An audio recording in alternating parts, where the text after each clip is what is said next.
Taliplar Paybar Nuri interneti içki telefon şebekelerini yurt boyunca kestiler.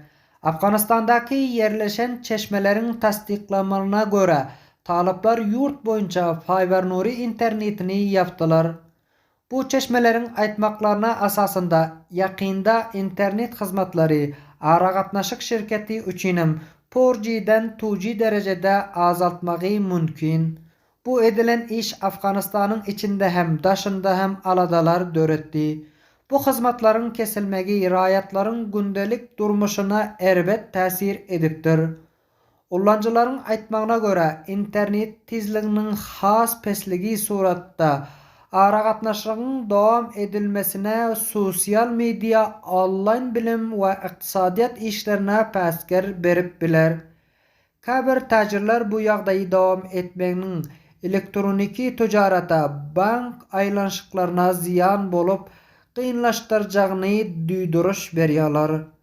Yine bir taraftan halkara uçuşlar Afganistan'ın hava meydanlarında qadağan edilendiğini aytıyorlar.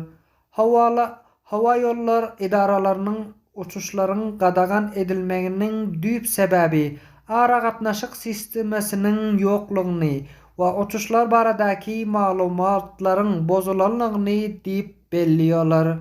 Bu mesele diňe musapirleri sergerdan etmen eýsem täjirçilik aragatnaşyklar we Afganistan halklarynyň jahan bilen gatnaşyklaryna dam uly ziýan ýetirip biler. İş bilermenlerden biri şöyle dedi: Taliplaryň bu etmişi Afganistany ozalkydanam köprek dijital aýralygyna yerleşdirilendigini aýtýarlar.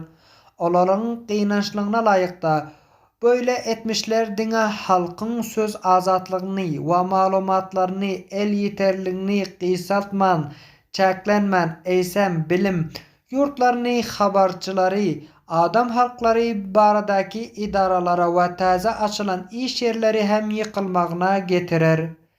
Kabilde bir medeni işengir resanalara habar beriş serişdelerine şöyle dedi: İnternet diňe bir güýmenç däl eýsem bugun ara köplenç okuwjylar, habarçylar, işgärler oňa bagly. Taliplar interneti kesmek bilen aslında bir nesli ýok etýärler.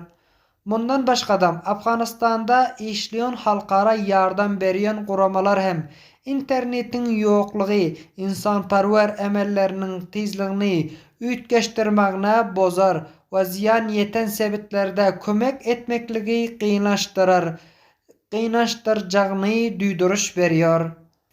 Şu tertipde taliplaryň Paybar Nuri we şebekeleri kesmek we interneti azaltmak baradaky tesmimi diňe Afganistan halkyny jahandan aýra saklaman dälde eýsem ýurdy, iqtisady, ilmi, jemgyýetçilik çökünligine garşy gitmesine 2 barabar ýokary göterýär.